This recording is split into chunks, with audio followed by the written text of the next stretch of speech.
Good afternoon, everybody. Now, start off by saying the rather grey black and white photo of me isn't a true reflection of my likeness, because as you'll see, I'm actually really quite pink. And actually, as a fair-skinned Brit, you only ever need, an hour of sun a month, and I get a really deep, beautiful purple tan like you see today. But actually, I felt that the final slide that Nigel put up with this young fella at the top of a scary slope was actually really quite appropriate for what I want to talk to you about today. And as I thought we were sitting down for lunch, I thought I would sit down with you and please carry on eating whilst I chat. So I like to think of this as like a fireside afternoon chat. The beauty is we've got chairs that you can't slump back and fall asleep in. But if you do feel that you want to have a little nod off later, then I'm sure there's a comfy chair somewhere in the office that you can retire to. But my job at Google is to oversee our agency business across Europe, Middle East and Africa. And so I travel around all the multi-markets that we have. And what's fascinating in doing that is seeing the really great divide, the digital divide, from one country to another, which I find fascinating and slightly scary in many respects. And so what I want to talk about today is sort of four topics really. One is the market context for Belgium, the market context for Google within that and digital within that. And actually that digital transformation is how you can take the different, almost the Belgian paradox that we see, and leapfrog the present to get to the future, and the future where we see it, and I see it through clearly biased Google lenses. Although I'm not wearing any today, and they're coming shortly. And then actually why we're working with Dentsu so well, both globally, locally, regionally, and what you guys need to do to make that leap of faith, perhaps. So the market context is, I guess we all believe in marketing and advertising, otherwise we wouldn't be sitting in this room. And if you look at a report recently by Deloitte and the World Federation of Advertisers, they say that for every €1 spent in the European economy, it adds €7 to the GDP. In the UK, there's a similar study a couple of years ago, and said that every £1 spent in advertising, it added £6 to the GDP of the economy. So increasing advertising and being part of advertising and mobilising marketing is for the good of not just the brands, but for the economy as a whole, which in theory reciprocates back to brands and to consumers. As Nigel talks about, it is about people. And everything I'll talk about, albeit I'm going to talk about a lot of technical stuff as well, it does revolve round getting the right people in place in the first place. But let's think about this economy, the digital ad economy. The EMEA, or European stroke EMEA media market is worth about 140, 150 billion dollars. And overall, it's about 50. This year, it's going to be about $50 billion in digital ad revenues, which across EMEA is going to be between 35-40, about probably 37-38% of all advertising will be spent on digital formats this year across the region. And yet, there is no average. There are massive winners and massive losers in that space. If, for my language, I call someone that's under-investing in digital to be behind the curve. If we look at the UK is a 50% digital market. Over £10 billion was spent on digital advertising, online advertising last year. And that's for an economy which is smaller than the German economy, a smaller GDP, about a similar sort of ad market, and the German market is only about 28 to 30% digital.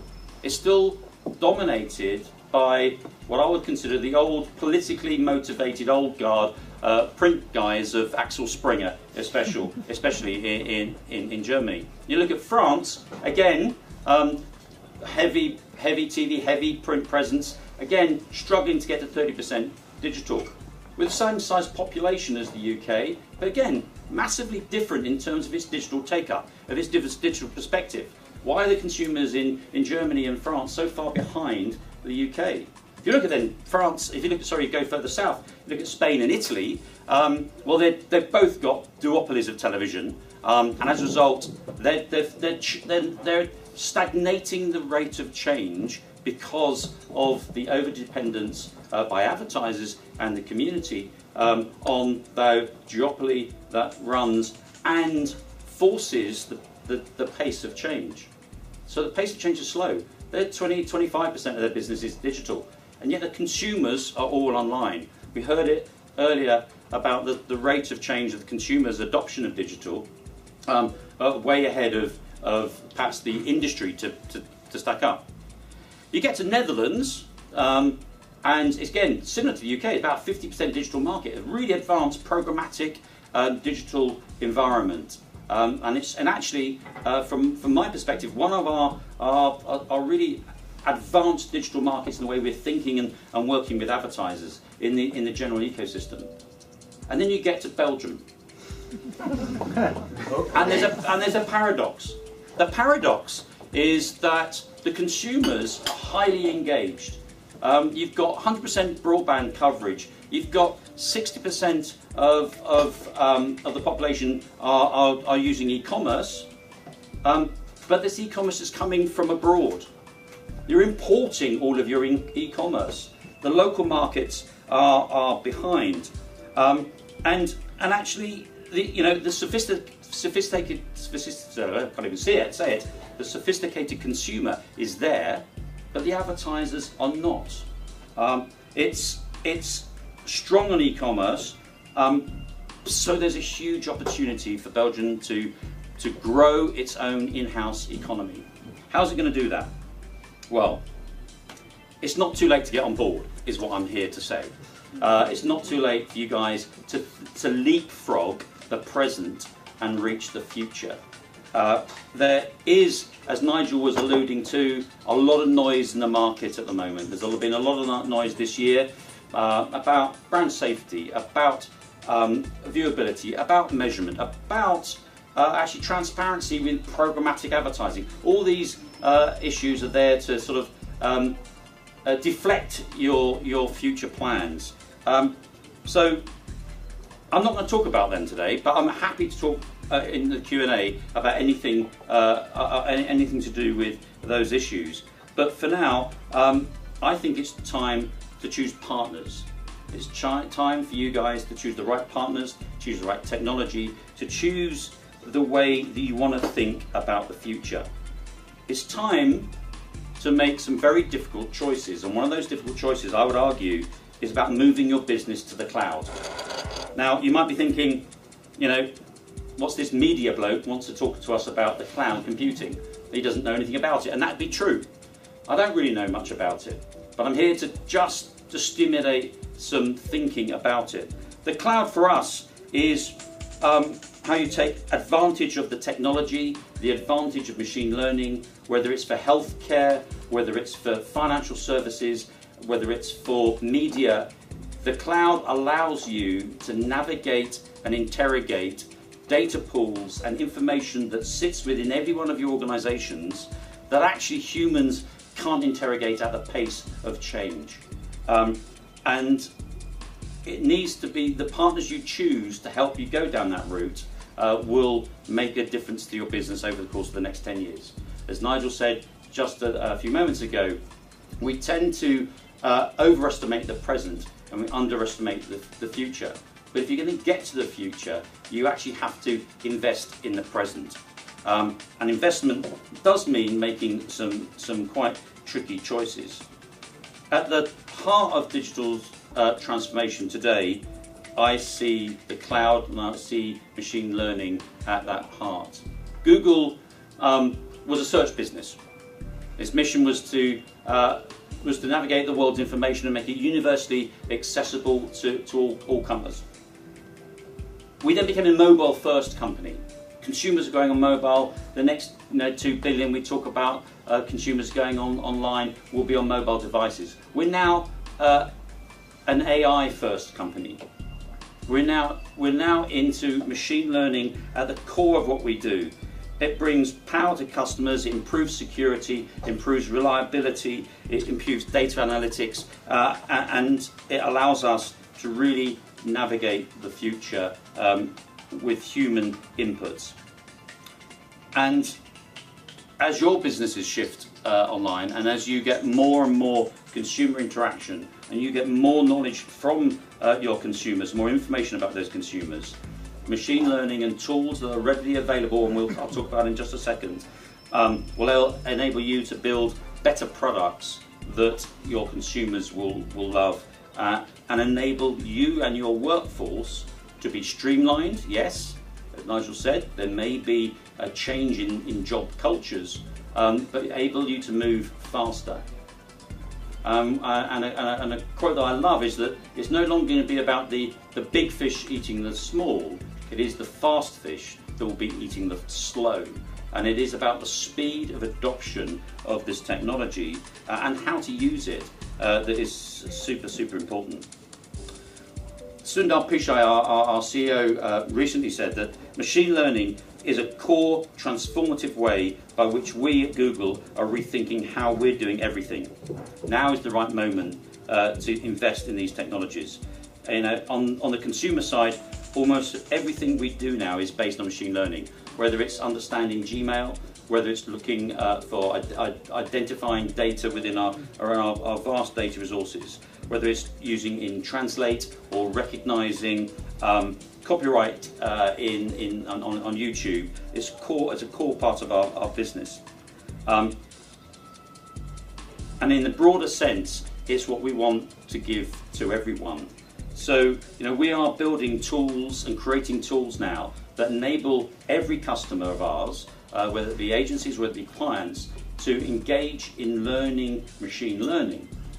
We're looking at tools like our accelerated mobile pages tool. It's AMP. Basically, mobile, as we know, is at the forefront of everything that the consumers are doing. One of the biggest challenges to get consumers engaged in mobile is ultimately the speed of learning and the quality of mobile sites. The majority of mobile sites, for the majority of advertisers in this room and outside this room, is poor.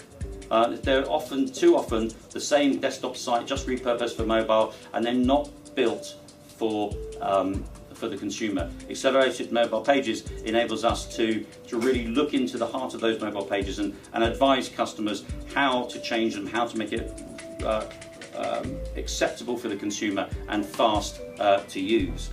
And then TensorFlow. I don't know if you've heard of a product called TensorFlow. TensorFlow is basically us outsourcing machine learning to companies. It's a machine learning tool which we use internally, but it's open source. And it really will enable you to identify data and information and uncover patterns of data and patterns of consumer usage that previously you wouldn't be able to do. And by doing that, it enables you to think more broadly about reaching your consumer, as Nigel was talking about. Ultimately, it's about reaching the consumer in a broad sense, but also in a very narrow, personalised and targeted way, which isn't creepy. Because there's a bit too much creepy stuff out there as well, and we need to try and break that down. So perhaps on the broadest sense, I encourage you to think about changing the shape of your businesses through the cloud. The use of the cloud, the use of machine learning, the use of technology to uncover data. But then perhaps a more digestible challenge is an equally critical decision is about choosing the right day-to-day technology or day-to-day technology partner. Okay, I'll be biased in thinking that Google can offer you that, but equally your technology partner could well be your agency of record. And we're here to really support and recommend Dentsu Aegis in that respect.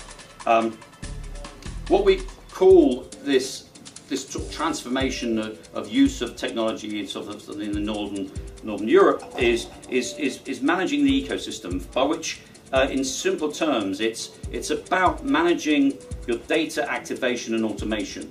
Automation is crucial in today's world. There is just too much media to navigate personally. I started off this industry and I worked for television for 20 years before Google. I've been at Google 11 years. The one thing I've noticed is the speed of change at Google compared to the speed of change in television.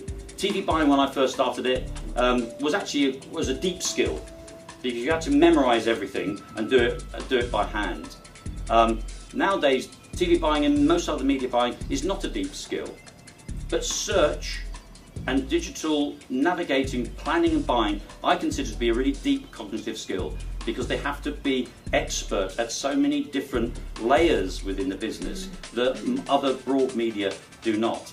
And investing in the right partner with the right talent and the right skill sets doesn't come at the same price, perhaps, that you may have attributed to previous media skills. So it's crucial that we understand data and automation. It's crucial that we understand measurement and cross-channel and cross-platform attribution. Attribution modeling is actually the panacea to making the ROI work for you. You know, last click model that made Google, billions in the early days is way gone. And it is about getting the right attribution modeling for your consumer, cross-channel, cross-platform. And some of the work that Dentsu have done in that space is world-beating. And having the right assets is ultimately as crucial. These are things that you can do today, cloud, machine, fast tomorrow, but today, having the right assets, that's the right web design, the right web build, the right mobile pages, the right mobile build, and the right creative that is relevant for the audience in the context of the placement. I hear so much now from my friends in the print media that digital, all right, but it's all about context, and you only get context in a nice big full-page ad in the Guardian. Well, I'd like to say that's bollocks, to quote my French. Context in digital is absolutely pertinent and possible and easy to do, providing you have the right tools and the right people to help you and advise you in that space. And then lastly, those people are still the humans before the machine, which is expert planning and buying. And the buying may well be programmatic going forward and in present. The buying may well be automated, but the planning still needs individuals and that EQ to understand your business, to understand your brief, understand what you want to achieve, and having smart business planners and business partners at your agencies that can translate your brief through to an input into either the trading desk or a programmatic buy is essential. You still need smart people at the top of that funnel. Now, much of this sounds like sort of technical skills, but actually it isn't. We still need the deep demands of human science to get to understand those data. We need a different set of talent. One thing, we need humans, but they may be different humans to what you had 5 years or 10 years ago. And too many clients, I would argue, and even too many agencies still run multiple tech stacks, multiple automation programs, and are not actually listening to their own teams. One of my biggest challenges to agencies and clients around Europe is about expertise. If you demand of your agency to use multiple platforms, then they will be average. If you demand of your agencies to use single platforms and single stacks, then they will be expert. Ensuring that the partners you choose are focusing on fewer rather than multiple tech possibilities enables you to get the most out of them and enables them to be expert at what they do. And expertise in marketing and media today is something that perhaps haven't seen for a number of years, perhaps going back to my TV days. We see running single stacks as an improvement of about a third on ROI and a third in efficiency, and that's what we want. That's what you want from your third parties. The consumer's online, so we all have to be. We all need to embrace this at speed. And both Google and Dan can help you on this route, which brings me to why we're here today. And I really do want to compliment the team for creating this Nowlab. It's one of the only labs we've got like this anywhere in EMEA. We've played with other ideas in other markets, but we've not built something as fixed, as permanent, and with such a fantastic program of usage that I've heard about and we see here today. We've got a brilliant and a really strong relationship with Dentsu Aegis globally, locally and regionally. We've seen them as one of the most invested, as you heard from Nigel, one of the most invested partners in digital anywhere in the world. And you know, their skill sets and their innovation comes from actually both organic growth and acquisition. Actually, I spend many an hour speaking with agencies and specialist agencies who are being bought by networks and then being killed by networks because they don't really understand the specialism and the expertise that these guys have.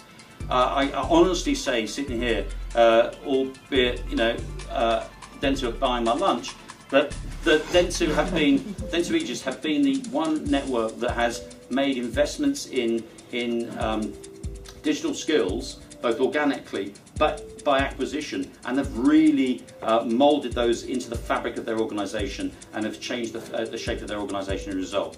From the fantastic office we have in Manchester.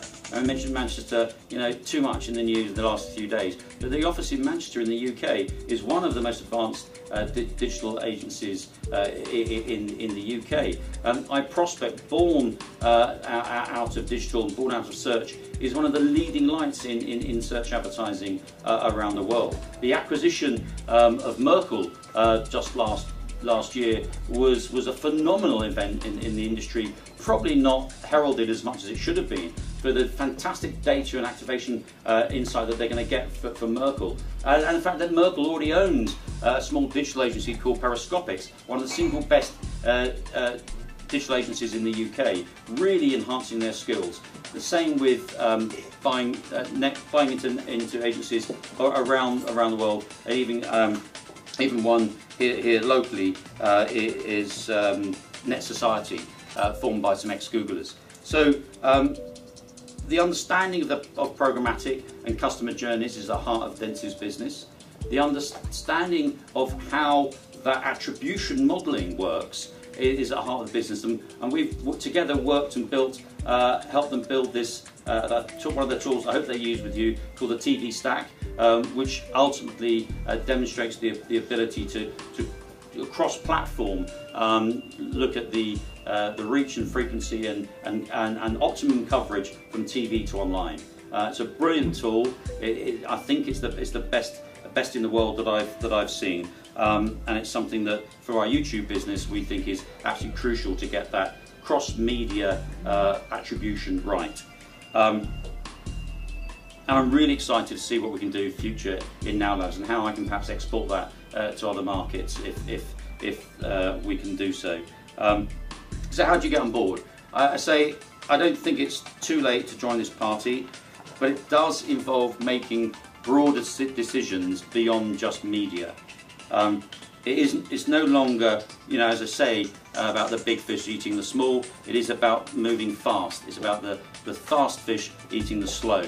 If you're slow, you will be overtaken. We're already seeing it by so many of the e-commerce players that are big in this market being foreigners.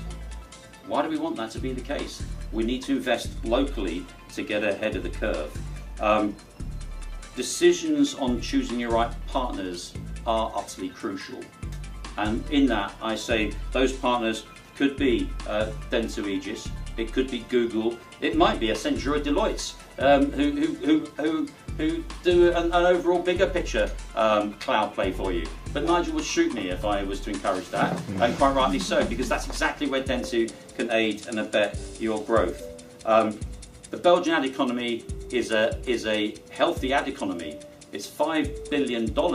It's the second biggest ad economy in Northern Europe, and yet with only under 15% digital, it's a digital laggard.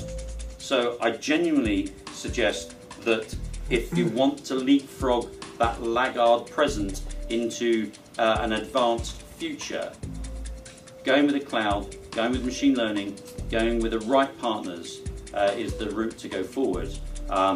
And I implore you to get there fast. Thank you very much. Thank you.